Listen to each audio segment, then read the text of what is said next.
Halo, assalamualaikum warahmatullahi wabarakatuh. Perkenalkan, nama saya Azza Fariska, Prodi S1 Akuntansi.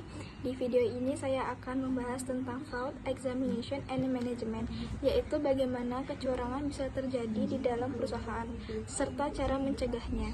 Topik ini penting untuk dipahami terutama dalam dunia kerja karena fraud dapat merugikan perusahaan dan berdampak pada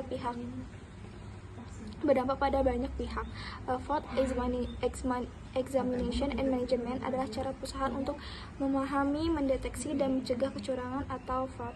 Dalam dunia kerja, fraud bisa terjadi karena tiga faktor. Faktor utama yaitu tekanan, kedua kesempatan, dan ketiga pembenaran. Tekanan biasanya muncul karena masalah keuangan atau kebutuhan pribadi. Kesempatan terjadi ketika sistem pengawasan di perusahaan lemah. Sedangkan pembenaran adalah ketika pelaku merasa tindakannya wajar atau tidak merugikan perusahaan. Contoh fraud yang sering terjadi di perusahaan adalah penggelapan uang, manipulasi laporan keuangan, atau penyalahgunaan jabatan. Misalnya, seorang karyawan mengambil uang kas perusahaan karena merasa tindakannya tidak akan ketahuan. Ada juga kasus di mana laporan keuangan dimanipulasi agar terlihat baik padahal kondisinya sebenarnya tidak sesuai. Hal-hal seperti ini bisa merugikan perusahaan dalam jangka panjang. Untuk mencegah fraud, perusahaan harus memiliki sistem yang baik. Pertama, memperkuat pengendalian internal, seperti membagi tugas dengan jelas agar tidak satu orang mengendalikan semua proses. Kedua, menanamkan nilai kejujuran dan etika kerja kepada karyawan, agar mereka sadar pentingnya integritas dalam bekerja.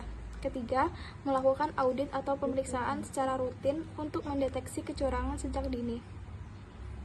Selain itu, perusahaan juga bisa menyediakan sistem pelaporan atau